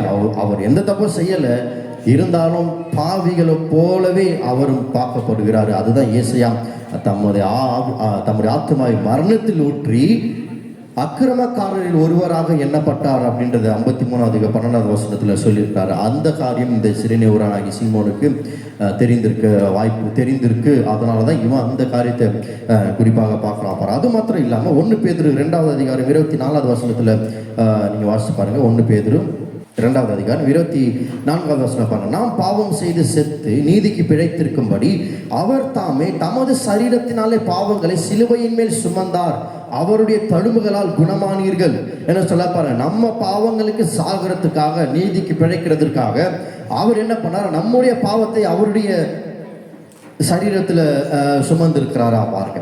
சரி, அப்போ இந்த கல்லர்கள் மத்தியில் கல்லரா இருக்கிற ஒரு காரியத்தை நம்ம பார்த்தோம்னா, 5வது என்ன அப்படின்னா, அதே மத்திய 27 நம்ம வாசிக்கிறோம் இல்லையா, 39வது வசனத்தில், அந்த வழியாய் நடந்து போகிறவர்கள் தங்கள் தலைகளை துலுக்கி அந்த வழியா அப்படியே வழி போக்குறவர்கள், அந்த வழியா போறவங்க அவங்க என்ன பார்த்து சொல்றாங்கன்னா, தேவாலயத்தை இடித்து 3 நாளைக்குள்ளே கட்டுகிறவனே, உன்னை நீயே ரட்சித்துக்கொள், நீ தேவனுடைய குமாரனே ஆனால் சிலுவையில் இருந்து இறங்கி வா என்று அவரை தூஷித்தார்கள் பாருங்க. இவன் வழி போறவன் சும்மா போகாம அவன் என்ன பண்றான்னா, அவனை இயேசுவை பத்தி தப்பா பேசிட்டு போறவங்க. இப்போ நீங்க பாத்தீங்கன்னா இப்போ நடக்கிற சம்பவம் பாருங்க, யூடியூப் ஒரு OTT பிளாட்ஃபார்ம் இருக்குது பாருங்க. அதுல சிலர் என்ன எதுக்காக ஒரு சேனல் ஆரம்பிச்சிருக்கிறாங்கன்னா, இருக்கிற எல்லா ஊழியக்காரையும் குறை சொல்றதுக்காகவே சேனல் ஆரம்பிச்சுக்கிறாங்க பாருங்க. என்ன பண்றாங்க, அவங்க சில பெரிய ஊழியர்கள் இருக்கிறாங்க, அவங்க வந்து மறைவா ஏதோ நல்லது பண்ணலாம், நல்லது பண்ணாம இருக்க முடியாது பாருங்க. எந்த ஒரு விசுவாசினாலையும் மற்றொரு நன்மை செய்யாம இருக்க முடியும். மறைவா நல்லது பண்ணலாம், வெளிப்படையா அது காட்டுறது கிடையாது. ஆனா அது குறை சொல்றதுக்காக சில பேர் இருக்கிறாங்க, அவங்க இவ்வளவு பணம் வாங்குறாங்க, அவ்வளவு பணம் வாங்குறாங்க, அவங்க பண்ற ஆராதனை சரியில்லை, அவங்க நடனம் ஆடி ஆராதிக்கிறாங்க, போற ட்ரெஸ் சரியில்லை, இது எல்லாமே சொல்லி என்ன பண்றாங்க அப்படின்னா குறை சொல்றதுக்காகவே சிலர் யூடியூப் சேனல் ஆரம்பிச்சுக்கிறாங்களா. அந்த மாதிரி தான் இந்த இடத்துல போறவன் சும்மா போகாம அவருக்கு என்ன நடக்குதுன்னே தெரியல, அவன் யூதனா இல்லை வேற ஒரு மனுஷனா தெரியல, அவன் இயேசு பத்தி கேள்விப்பட்டிருக்கிறான். என்ன கேள்விப்பட்டிருக்கான், தேவாலயத்தை இடிச்சிட்டு 3 நாள்ல கட்டுவேன் அப்படின்றத சொல்லியிருக்காரு இந்த மனுஷன். அதான் அவனால் முடிஞ்ச அவனே அவனை காப்பாற்றிக்கிட்டோம், அதுக்கப்புறம் தேவாலயத்தை கட்டி எழுப்பட்டோம் அப்படின்றத சொல்லி அந்த நேரத்தில் இயேசுவை நிந்திச்சாங்களாப்பாங்க. ஆனால் விஷயம் என்னன்னா, அந்த நடக்கிற அந்த சிலுவையில் நடக்கிற அந்த சம்பவம் தான் தேவாலயம் இடிக்கப்படுற ஒரு சம்பவம். தேவாலயத்தை குறித்து இயேசு என்ன சொன்னார்னா, கட்டடமாகிய தேவாலயத்தை குறித்து சொல்லல, தம்முடைய சரீரமாகிய ஆலயத்தை குறித்து தான் அவர் சொல்றார். அப்ப இயேசு சிலுவையில் மரிக்கும் பொழுது தேவ ஆலயம் இடிக்கப்பட்டது அப்படிங்கிறதுக்கான ஒரு அடையாளமாக தான் இயேசு சிலுவையில் மரிக்கிறார். அதுதான் அப்போஸ்தலர் 10வது அதிகாரம் 39வது வசனத்துல நீங்க வாசிச்சீங்கன்னா, 38 39 வாசிங்கன்னா என்னன்னா, அதாவது நசராகிய இயேசுவை தேவன் பரிசுத்த ஆவியினாலும் வல்லமையினாலும் அபிஷேகம் பண்ணினார், தேவன் அவரோடு கூட இருந்தார் அப்படின்றத சொல்ல பாருங்க. அப்ப என்ன, இயேசு இந்த பூமியில இருக்கும் பொழுது தேவாலயத்துல தேவன் கிடையாது, இவர் எங்க போறாரோ அங்கதான் பரிசுத்த ஆவியானவர் இருக்கிறார், இவர் எங்க போறாரோ தேவன் அவரோடு கூட தான் அங்கேயும் இருக்கிறார். அதான் அவர் மரிக்கும் போது தேவாலயத்தின் திரை 2ஆ கிழியுது. கிழிஞ்சிட்டு உள்ள பார்த்தா உள்ள ஒன்றும் இல்லை, தேவ மகிமை அப்படி இப்படி உள்ள போனா செத்துருவாங்க அப்படின்லாம் ஒரு காலத்துல இருந்தாங்க. இப்போ இயேசு மரிக்கும் போது தேவாலய திரை 2ஆ கிழியுது, உள்ள ஒண்ணுமே கிடையாது. ஆனா உள்ள இருக்க வேண்டியவர் உள்ள இல்லை, இங்க இருக்கிறாரு, சிலுவையில தொங்கிட்டு இருக்கிறாரு. அவரை பார்க்காம விட்டுட்டாங்க. அவர் யூதர்கள் எதை தேடுறாங்க? அற்புதங்களை தான் அதிகமா தேடுறாங்க, கிரேக்கர்கள் ஞானத்தை தான் அதிகமா தேடுறாங்க பாருங்க. ஆனா யாரு மேசியா அப்படிங்கிற ஒரு வெளிப்பாடு இல்லாமல் வந்த மேசியாவை இவங்க அங்கீகரிக்காம போயிருக்கிறாங்க பாருங்க. அதுதான் இங்க இந்த சிறைனை ஊரானாகிய சீமோனுக்கு அந்த காரியம் வெளிப்பட்டிருக்க வாய்ப்பு இருக்கு. இந்த வசனம் 22வது சங்கீதத்துல 7வது வசனத்துல நம்ம வாசிக்கலாம். 22வது சங்கீதத்தை எடுத்துக்கலாம். என்னை பார்க்கிறவர்கள் எல்லாம் என்னை பரியாசம் பண்ணி உதட்டை பிதுக்கி தலையை துலுக்கி கர்த்தர் மேல் நம்பிக்கையா இருந்தானே, அவர் இவனை விடுவிக்கட்டும், இவன் மேல் பிரியமா இருந்தாரு, இப்பொழுது இவனை மீட்டு விடட்டும் என்றார்கள். அப்படியே அந்த வசனம் அப்படியே இயேசுவுக்கு நடக்குது. பழைய ஏற்பாட்டினுடைய நிறைவேறுதல் அப்படியே பக்கவா தெரியுது பாருங்க. அவங்க நினைக்கிறாங்க கட்டடம் தான் தேவாலயம் அப்படின்னு சொல்லி. இன்னைக்கு பலர் அப்படிதான் நினைக்கிறாங்க, ஏதோ ஒரு கட்டடத்துக்குள்ள போயிட்டா தேவ மகிமை இருக்குது, இங்கதான் தேவாலயம் அப்படின்னு சொல்லிட்டு. ஆனா தேவன் கட்டடத்தை பார்க்கல, கட்டடத்தை விட முக்கியமா எதை பார்க்கிறாருன்னா, நம்முடைய சரீரத்தை தான் தேவ ஆலயமா பார்க்கிறார். தேவ ஆவியானவர் நமக்குள்ள வாசமா இருக்கிறதுனால நாமே தேவனுடைய ஆலயமா இருக்கிறோம் அப்படின்றத பவுல் சொல்றா பாருங்க. அப்போ அந்த நேரத்துல இயேசு தேவனுடைய ஆலயம், அவர் சரீரத்தை தான் தேவனுடைய ஆலயமா சொன்னாரு அப்படின்ற காரியம் அங்க நிறைவேறுது. பார்க்கிறவங்க எல்லாம் அவரை பார்த்து பரியாசம் பண்ணி கர்த்தர் மேல நம்பிக்கையா இருந்தானே, அவர் இவனை விடுவிக்கட்டும் அப்படின்னு சொல்லிட்டு அங்க சொல்ல வர ஒரு காரியத்தை நம்ம பார்க்கிறோம் பாருங்க.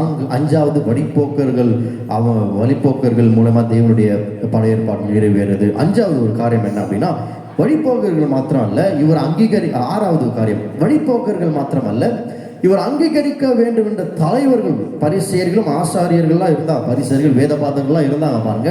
இவங்கெல்லாம் இவரை அங்கீகரிச்சிருக்குன்னா, ஆனால் அவங்களும் அவரை பகைச்சாங்க பாருங்க. 41வது வருஷம் அடுத்து அவங்க அப்படியே பிரதான ஆசாரியரும் வேதபாதகரும் மூப்பரும் பரியாசம் பண்ணி மற்றவர்களை ரட்சித்தான், தன்னைத்தானே ரட்சித்துக் கொள்ள திராணி இல்லை, இவன் இஸ்ரவேலின் ராஜாவானால் இப்பொழுது சிலுவையிலிருந்து இறங்கி வரட்டும், அப்பொழுது இவனை விசுவாசிப்போம், தன்னை தேவனுடைய குமாரன் என்று சொல்லி தேவன் மேல் நம்பிக்கையா இருந்தானே, அவர் இவன் மேல் பிரியமா இருந்தால் இப்பொழுது இவனை ரட்சிக்கட்டும் என்றார்கள். என்ன சொல்ல பாருங்க. இந்த மாதிரி அதே சங்கீதம் 28வது அதிகாரத்துல 8வது வசனத்துல அடுத்த வாசையில இப்ப வாசம் அந்த 8வது வசனத்துல இங்க இந்த தலைவர்கள் அவரை பார்த்து பிரயாசம் பண்றத இங்க வாசிக்கிறத நம்ம பார்க்குறோம் பாருங்க. அது ஏன் இந்த மாதிரி ஒரு மரணம், ஒரு ராஜாவா இருந்தவர், தேவனுக்கு சமமா உட்கார்ந்துட்டு இருந்தவர், அவருக்காக தான் இந்த உலகமே உண்டாக்கப்பட்டது, அவர் இந்த அவல நிலை ஏன் அவர் அனுபவிக்க வேண்டும்? யூதர்கள், அதாவது ரோமர்கள் இதை இழிவா பார்த்தாங்க, யூதர்கள் இதை சாபமா பார்த்தாங்க. ஆனா கிறிஸ்தவர்கள் மட்டும் சிலுவை எப்படி ஆசீர்வாதமா பார்க்க முடிஞ்சது? சிலுவை, அதாவது யாராவது மறிச்சிட்டாங்கன்னா நீங்க பார்த்தீங்கன்னா கல்லறை சிலுவையில் தான் போய் நட்டு வைப்பாங்க பாருங்க. ஏதாவது பைக் வாங்கினா பைக்கில் சிலுவை போகிறாங்க, வீட்டு கதவுல சிலுவை போடுறாங்க, வீடு முழுச ஸ்டிக்கரை ஓட்டுறாங்க, சர்ச்சில் கூட சிலுவையை மாட்டி வைக்கிறாங்க பாருங்க. இங்கே கூட சின்னதாக 2 சபையை சின்னதாக ஒரு சிலுவை இருக்குது பாருங்க. ஏன் ஒரு சாபமா அவமானமா சாபமா இழிவாக எண்ணப்பட்ட ஒரு சிலுவையை நம்ம எப்படி மேன்மையா எண்ண முடியுது அப்படின்னா, அதுதான் 2 கொரிந்தியர் 5வது அதிகாரம் 21வது வசனத்துல பவுல் சொல்ல பாருங்க. 2 கொரிந்தியர் 5வது அதிகாரம் 21வது வசனத்துல பாருங்க. நாம் அவருக்குள் தேவனுடைய நீதியாகும்படி பாவம் அறியாத அவரை நமக்காக பாவமாக்கினார். கடைசியா ஒரு காரியம் பாருங்க, என்ன அப்படின்னா, அதாவது நம்ம நீதியை அறியாத நம்ம தேவனுடைய நீதி ஆகும்படி பாவம் அறியாத அவரை நமக்காக பாவமாக்கினார். சிம்பிளான ஒரு காரியம். இதே பவுல் ரோமர் 5வது அதிகாரத்துல அவர் அந்த இடத்துல எப்படி சொல்றாரு பாருங்க. ரோமர் 5வது அதிகாரத்துல 19வது வசனம் பாருங்க. அன்றியும் ஒரே மனுஷனுடைய கீழ்ப்படியாமையினாலே அநேகர் பாவிகளாக்கப்பட்டது போல ஒருவருடைய கீழ்ப்படிதனாலே அநேகர் நீதிமான்களாக்கப்படுவார்கள். என்ன சொல்றா பாருங்க, ஒரு மனுஷன் கீழ்ப்படியல, நீங்க அந்த கொரிந்தியர் மந்திரம் வேணா, பாவம் அறியாத அவரை பாவமாக்கினார் அப்படின்றத அங்க பவுல் சொல்றாரு.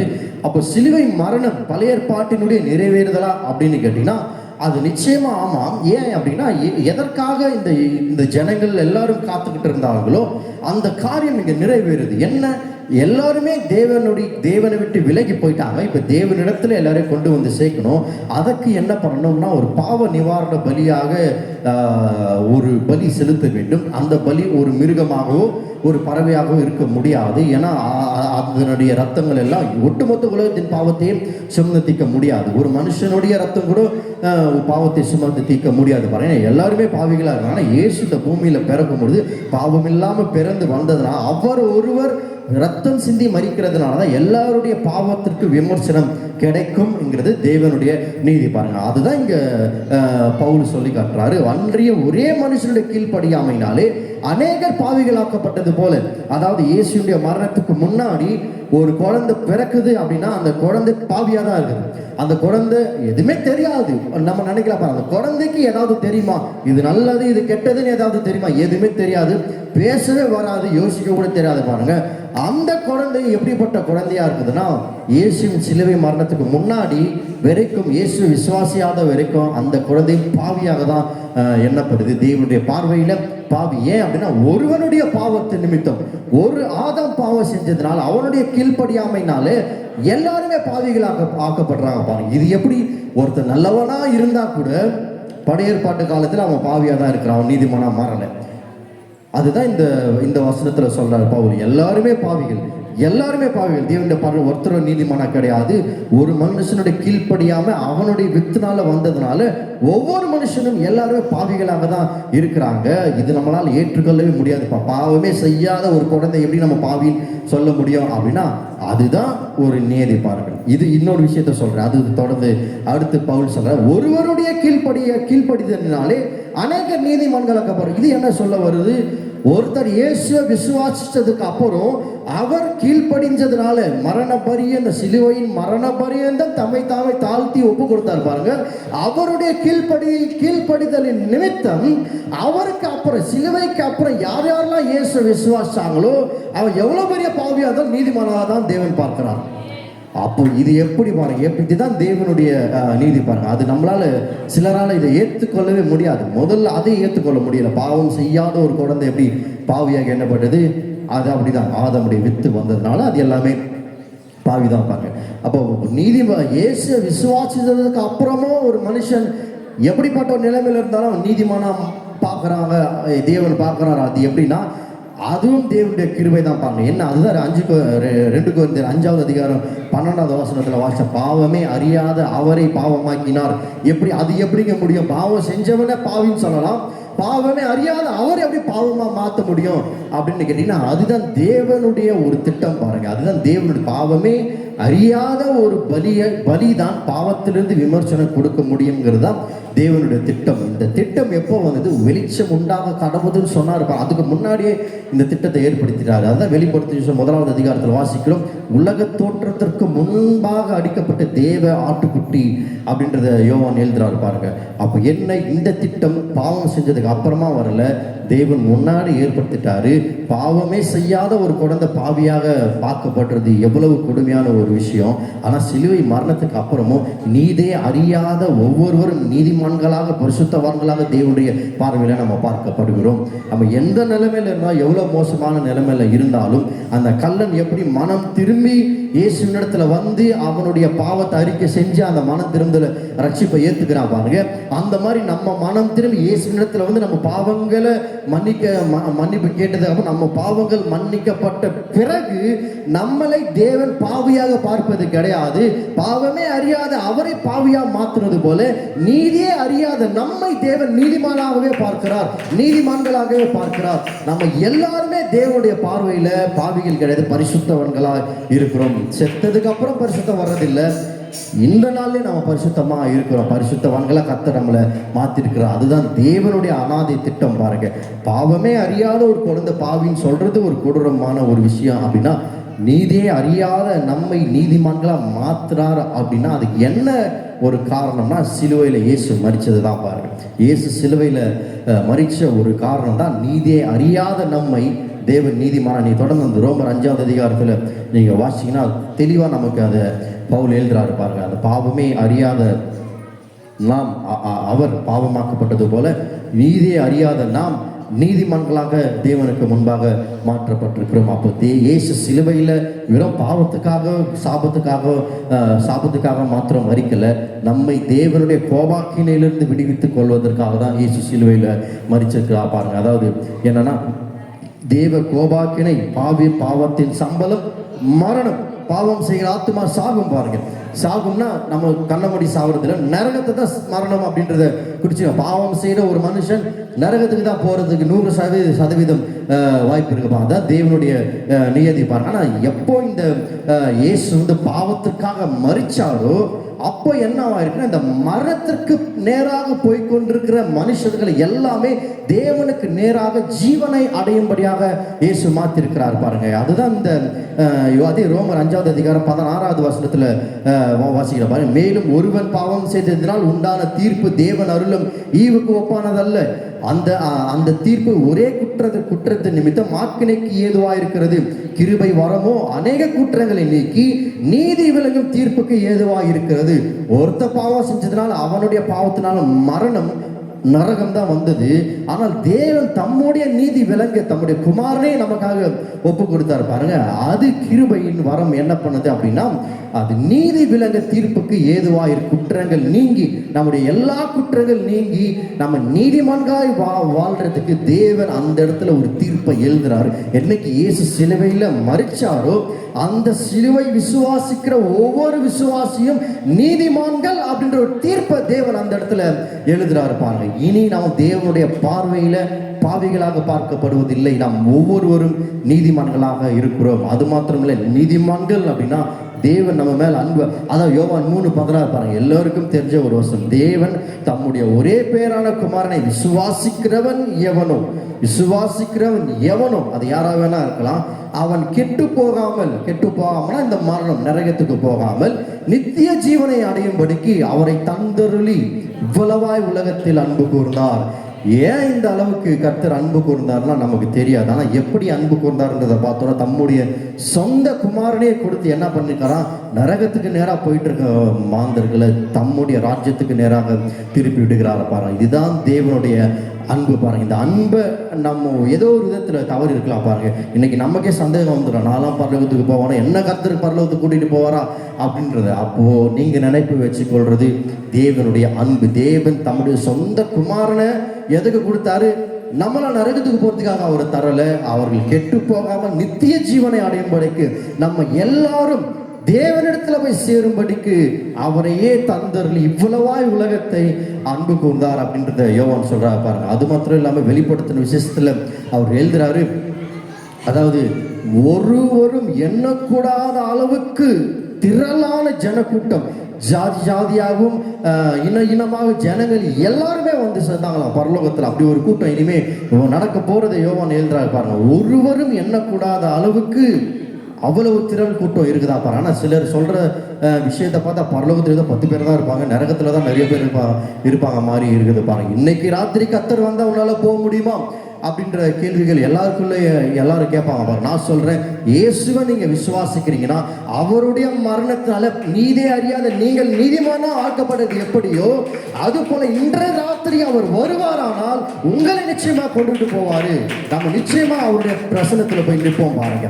இதுதான் தேவனுடைய அன்பு. இதுக்கு தான் அவர் சிலுவையில மரிச்சாருப்பாங்க. சமீபத்தில் ஒரு செய்தி ஒன்று கேள்விப்பட்டேன். அதாவது ஒரு சின்ன குழந்தை, ஒரு பெண் குழந்தைய 4 பேர் சேர்ந்து நாசம் பண்ணி என்ன பண்ணுறாங்க, சாக்கடையில் போட்டு கொலை பண்ணிட்டு போயிட்டாங்க பாருங்க. அந்த மாதிரி ஒரு செய்தி கேள்விப்பட்டப்பே எனக்கு பாருங்க, நான் இன்னும் எனக்கு கல்யாணமாகவும் குழந்தை இல்லை, ஆனால் எனக்கே ஒரு பதட்டம், ஒரு பதறிச்சு பாருங்க அந்த விஷயத்தை கேள்விப்பட்டப்பவே. எந்த அளவுக்கு அந்த வேதனை அந்த பெண் சின்ன குழந்தை அனுபவிச்சிருக்கோம் அப்படின்னு. ஆனால் நரகம் பார்த்தீங்கன்னா கோடி மடங்கு கொடூரமான காரியம். இதை விட நீங்கள் சொல்லுங்கள், உங்கள் பிள்ளைகள் அந்த மாதிரி இடத்துக்கு அனுப்புவீங்களா? நீங்கள் இப்போ நீங்களே அனுப்ப மாட்டீங்கன்னா பொல்லாதவங்களை நீங்களே நல்ல பிள்ளைகள் கொடுக்கும்போது பரலோக தகப்பன் உங்களை விட ரொம்ப நல்லவருங்க. கோடி மடங்கு அவர் நல்லவர். நான் சொல்றேன், இன்னைக்கு அவர் வருவார்னா நிச்சயம் அவருடைய சன்னிதானத்தில் மத்திய ஆகாயத்தில் பரிசுத்த ஆயிரமான பரிசுத்தவங்க நம்மளும் அங்கே போய் நிற்க முடியும் பாருங்க. ஒரு பெரிய தீர்க்கதரிசி சொல்ல இசக்கியா பிரான்சிஸ்ங்கிற ஒரு பெரிய தீர்க்கதரிசி அவர் சொல்றாரு, ஒருத்தர் கடைசி நேரத்தில் சாவு இத்தனை நாள் வரைக்கும் இயேசுவை நின்னிச்ச ஒரு மனுஷன் கடைசி நேரத்தில் இயேசுவே நான் மன்னிச்சிருக்க சொன்னா அந்த நேரத்தில் அவனை கொண்டுட்டு பரலோகத்துக்கு போவார். அந்த அளவுக்கு அன்பு தேவனிடத்தில் இருக்குது அப்படின்றது அவர் சொல்றாரு. அப்போ என்ன நமக்கு ஒரு தெளிவு வரும். இதனுடைய விரிவாக்கம் நான் கடைசியில் ரட்சிப்பை பற்றி ஞாயிற்றுக்கிழமை பேசிட்டு இருக்கா பாருங்க. கடைசியில் சொல்கிறேன், ரட்சிப்பின் நிச்சயம் பற்றி பேச போகிறேன். அதில் தெளிவாக நான் விளக்கமாக நிறைய வசனத்தை வச்சு நான் பேசுகிறேன் பாருங்க. அப்போ என்ன, இயேசு இந்த உலகத்தில் மரிச்சது எல்லாம் பழைய ஏற்பாட்டினுடைய நிறைவேறுதலாக சீமோன் கண்டிருக்கிறான். அதுபோல் நம்ம எப்படி பார்க்கணும் அப்படின்னா, எப்படி அந்த சீமோனுடைய கண்கள் திறக்கப்பட்டு அவனுடைய பிள்ளைகளை பற்றி மார்க் எழுதுறாரு. அதே லூக்காவும் எழுதுறாரு, பவுலும் எழுதுறாரு. அப்போஸ்தலர் நடவடிக்கைகளில் அவங்க பிள்ளைகள்லாம் இந்த இடத்துல இந்த மாதிரி இருந்தாங்க, அவங்க தாய்க்கும் பவுல் நன்றி சொல்லி எழுதுறாரு பாருங்க. அப்போ அந்த அளவுக்கு சீமோன் அப்படின்ற ஒரு மனுஷன் வெறும் ஒரே வசனத்தில் போயிடறான். ஆனால் அவருடைய தாக்கம் அதிகமாக இருந்தது. அந்தியோகியான்ற பட்டணத்தில் இவன் மூலயமா தான் போய் சிவசேஷமே அந்த இடத்துல போய் சேர்ந்துருக்குது பாருங்க. அந்த மனுஷன் மாதிரி நம்ம தேவனை பார்க்கணும். சிலுவையில் இயேசு ஏன் மரித்தான், அவருடைய மரித்த அந்த நிலைமையை பாருங்க. ஒரு வேத வல்லுநர் இப்படி சொல்றாரு, நம்ம பார்க்குற படம்லாம் ஒன்றும் கிடையாது. சிலுவையில் இயேசு மரிச்சாருன்னா இங்கே 2 ரத்தம் இங்கே 2 ரத்தம் இருக்கும், பார்த்தா அழகாக இருக்கும் அந்த உருவம் அப்படின்றத சொல்லலாம்.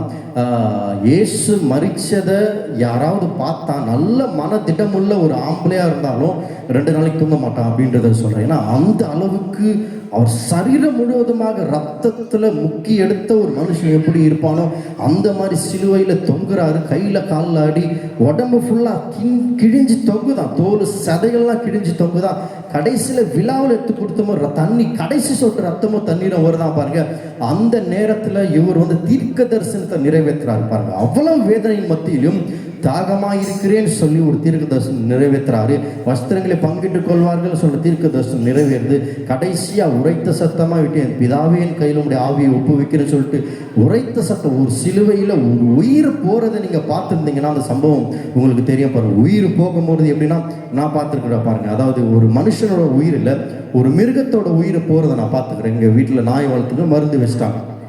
கடைசியாக சாகும்போது ரொம்ப கொடூரமாக இருந்தது பாருங்க. அது நானே போய் சாவடிச்சலாமா, அந்த அளவுக்கு வேதனையாக இருந்தது. அதை துடிக்கிற அந்த கடைசி நொடிகள்லாம் பாருங்க, அந்த அளவுக்கு அது துடிச்சு அது சாகுது. ஆனால் இயேசு சிலுவையில் மரணம் அடைஞ்சது தேவனுடைய கோபாக்கினி ஏற்று மரணம் அடைஞ்சிருக்காங்க. அப்போ அந்த வலிகள் எப்படி இருந்திருக்கும் பாருங்க. ஒரு மூச்சு, அந்த மரிக்கிற நேரத்தில் மூச்சு அப்படி இழுத்து விடுறதுக்கு என்ன ஆகுமா, அப்படியே உயிர் போயிட்டு வரும் அப்படின்றத சொல்றா பாரு. சரீரம் முழுவதும் கிழிஞ்சி ரத்தத்தினால மூடப்பட்டவரா இயேசு சிலுவையில் தொங்கிட்டு இருக்கிறாரு. அந்த நேரத்தில் சீசரை பார்த்து பேசுறாரு, தீர்க்கதரிசனம் நிறைவேற பிதாவை பார்த்து பேசுறாரு. எல்லாமே பழைய ஏற்பாட்டு நிறைவேறுதலாக இயேசு சிலுவையில் முழுவதுமாக தன்னை ஒப்பு கொடுத்தார் பாருங்க. அந்த நிலைமையில ஒரு வார்த்தை பேசுறது கூட முடியாது ஒரு மனுஷனால. ஆனா இவர் மூச்சு இழுத்து பேசுறாரு, பிதாவே இவர்களுக்கு மன்னியும், தாங்கள் செய்கிறது என்னதென்று அறியாதிருக்கிறார்கள். ஒரு உயிர் போற நிலைமை பாருங்க. அந்த நிலைமையில 9 மணி நேரம் தொங்கிட்டு அவர் பேசுறாரு. கடைசியா அவர் ஜீவனை விடும்பொழுது வானமே இருண்டுச்சான். வானம் இருண்டு தேவ ஆலய திரை 2ஆகவே கிழிஞ்சிச்சான் பாருங்க. இவ்வளவு பெரிய அதிசயம் நடந்தது. அதுக்கு தான் நான் சொல்றேன், யாரெல்லாம் சாபமா பார்த்தாங்களோ, யாரெல்லாம் இழிவா சிலுவையை பார்த்தாங்களோ, இன்னைக்கு கிறிஸ்தவர்கள் அந்த சிலுவையை கொண்டாடுறதுக்கான காரணம், தேவன் என்னுடைய பாவங்களை சிலுவையில் ஏற்றுக்கொண்டார். தேவனுடைய கோபாக்கினை, என் மேல வர வேண்டிய கோபாக்கினை தம்முடைய குமாரன் மேல அனுப்பிட்டார். அதனால இப்போ நாம் தேவனோடு ஒரு உறவாட முடியுது. அப்பா பிதாவே கூப்பிடுற அளவுக்கு தம்முடைய பரிசுத்த ஆவியை எனக்கு கொடுத்திருக்கிறார். இது எல்லாமே அவருடைய மரணத்தின் மூலமாக எனக்கு இந்த பாக்கியம் உண்டாயிருக்கிறது. அவர் மரணமே இல்லை அப்படின்னா இந்த ஒரு பாக்கியம் நமக்கு இருக்காது. பாருங்க, இவ்வளவு கஷ்டங்கள், இவ்வளவு வேதனைகள் எதற்காக அனுபவிச்சார் அப்படின்னா நமக்காக தான். அதான் ஏசாயா 53 எழுதுறாரு, நம்ம பார்க்கிறதற்கு அந்த ரூபம் பார்க்கக்கூடிய ரூபமாவே இல்லையா, அந்த அளவுக்கு ஒரு ராஜாதி ராஜா, உலகமே அவருக்காக உண்டாக்கப்பட்டது, அவருக்காகவும் அவருக்குள்ளும் இந்த உலகத்தை தேவன் உண்டாக்கினார் அப்படின்றத சொல்றாரு பாருங்க. அப்படிப்பட்ட ஒரு தேவாதி தேவன் இந்த ஒரு அவமானம், அசிங்கமான ஒரு மரணத்தை எதற்கு அடைஞ்சார்னா நம்ம தேவனிடத்துல உறவாடலாம், அவரிடத்துல போகலாம். தைரியமாய் நம்ம என்ன பண்ணலாம், கிருபாசன தண்டையில போய் தேவனை பார்த்து அன்னைக்கு ஆசாரியர்கள் பயந்த அதே தேவனை பார்த்து இன்னைக்கு நம்ம அப்பான்னு தைரியமா கிட்ட போய் நிற்க முடியும். அவருடைய மரணத்தினால இந்த பாக்கியம் நமக்கு உண்டாயிருக்கிறது பாருங்க. அப்போ நீங்க ஒவ்வொருவரும் இயேசுடைய ரத்தத்தினால கழுவப்பட்டீர்களா? இயேசு விசுவாசிக்கிறீங்களா? அவர் ரத்தத்தினால கழுவப்பட்டிருக்கிறீர்கள். நீங்கள் பரிசுத்தமாக்கப்பட்டு நீதிமான்களாய் மாறி இருக்கிற. இனி தேவன் உங்களை பாவியா பார்ப்பது கிடையாது. ஏன்னா தம்முடைய சொந்த குமாரனுடைய ரத்தத்தை சிந்தி உங்களை நீதிமான மாற்றுறதுக்கு பிறகு நீங்க நீதியே அறியாத ஒரு நபராக இருந்தால் தேவன் உங்களை நீதிமானதா பார்க்கிறாரு. பாவமே அறியாத அவரை பாவமாக்கினது போல நீதியை அறியாத உங்களை தேவன் என்ன பண்ணியிருக்கிறாரு, நீதிமான்களாக மாற்றிருக்கிறார் பாருங்க. அப்போ என்ன ஒரு உன்னதமான ஒரு இந்த சிலுவை மரணம் பாருங்க. இதை நினைச்சு நம்ம கொண்டாட வேண்டிய ஒரு காரியம். என் தேவன் எனக்காக யார் இருக்கிறா அப்படின்னு நினைக்கிறீங்களா? உங்களுக்காக தன்னுடைய ஜீவனை கொடுத்த இயேசு இருக்கிறாருங்க. என்ற தேவையெல்லாம் யாருக்கு தெரியும் நினைக்கிறீங்களா? அவரே சொந்த குமாரன் என்றும் அவரை ஒப்பு கொடுத்தவர், அவரோடு கூட மற்ற அனைத்தையும் அருளாதிருப்பது எப்படி அப்படின்னு பவுல் சொல்ல பாருங்க. நீங்க தள்ளப்பட்டவங்க கிடையாது, நீங்க பாவி கிடையாது. இயேசு பழைய ஏற்பாட்டு நிறைவேறுதலா ஆனதுக்கு பிறகு நீங்க ஒவ்வொருவரும் தேவனுடைய பார்வையில் நீதிமான்களாக இருக்கிறீர்கள், தேவனுடைய பிள்ளைகளாக இருக்கிறீர்கள். அதான் பவுல் சொல்றாரு, கிறிஸ்துவின் அன்பில் இருந்து என்னை பிரிப்பவன் யார்? உயர்வோ தாழ்வோ மரணமோ ஜீவனோ தேவ தூதர்களோ கர்த்தராக இயேசுவை பற்றும் தேவனுடைய அன்பில் இருந்து என்னை ஒரு காலம் பிரிக்க முடியாது. தேவனுடைய அன்பில் இருந்து உங்களை ஒருவரும் ஒரு காலம் உங்க பாவமே நினைச்சாலும் பிரிக்க முடியாது. உங்க பாவத்தை விட அவர் அன்பு பெரியது, உங்க பாவத்தை விட அவர் இரக்கம் பெரியது. இயேசு மரிச்ச ஒரு காரியம், கிறிஸ்தவர்களாக நாம் சிலுவையை கொண்டாடுறதுக்கு இதுதான் காரணம் பாருங்க. எல்லாம் அற்பமா இழிவா சாபமா என்ன ஒரு சிலுவையை கிறிஸ்தவர்கள் கொண்டாடுறதுக்கான காரியம் பழைய ஏற்பாட்டு நிறைவேறதால் இயேசு நிறைவேறி முடித்த பின்பு அந்த சிலுவை நமக்கு ஆசீர்வாதமாகிடுச்சு. மறந்துடக்கூடாது, நீங்க தேவனுடைய பிள்ளைகளா இருக்கிறீர்கள், நீதிமான்களா மாற்றப்பட்டிருக்கு. இன்னைக்கு அவர் வந்தாலும் நம்ம எங்க இருப்போம்? அவரோடு கூட போவோம். இதுதான் தேவனுடைய கர்த்தர்கள் ஆசீர்வதிப்பார். தேவ கிருபை என்று உள்ளது, அவர் கிருபை என்று உள்ளது. அவரை போற்றி துதித்து பாடி அல்லேலூயா என்றார் பரிப்போம். அவரை போற்றி துதித்து பாடி அல்லேலூயா என்றார் பரிப்போம். நெருக்கப்பட்டு மடிந்திடாமல் கர்த்தர் தாம் நம்மை காத்ததால் எல்லோரும் சிலிர்ப்போம். மடிந்திடாமல் கர்த்தர் தாம் நம்மை காத்ததால் அவர் நல்லவர், அவர் வல்லவர், அவர் கிருபை உள்ளது. அவர் நல்லவர், அவர் வல்லவர், அவர் கிருபை உள்ளது.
உயர்த்தி கர்த்தரை ஸ்தோத்திரம்.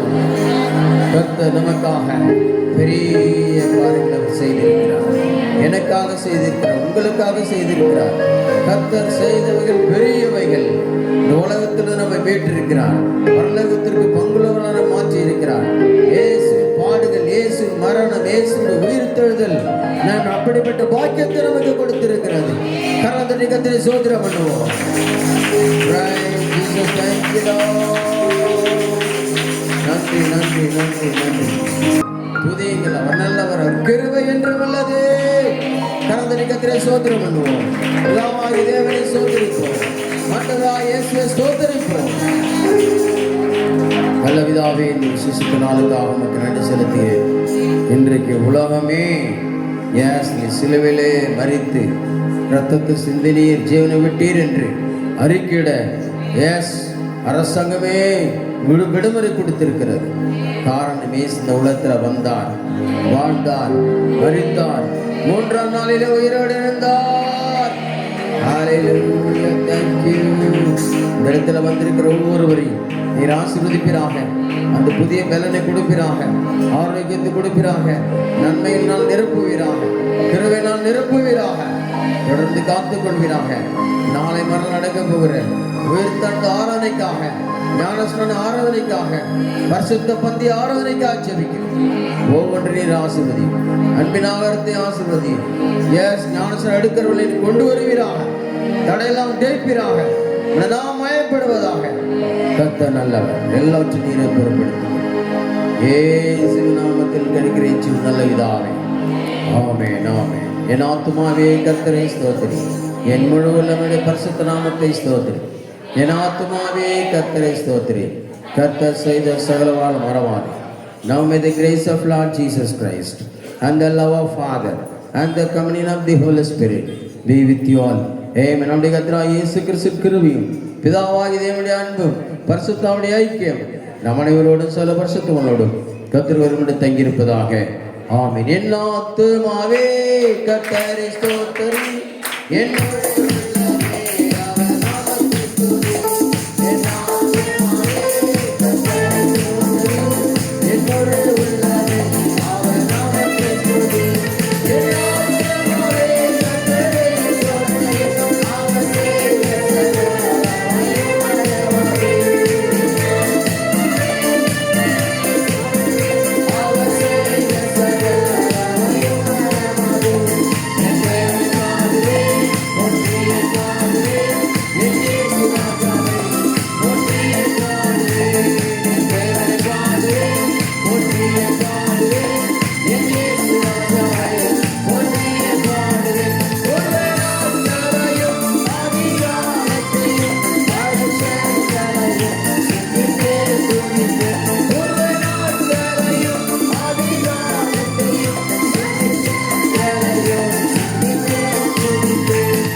Hallelujah. Praise the Lord. God bless.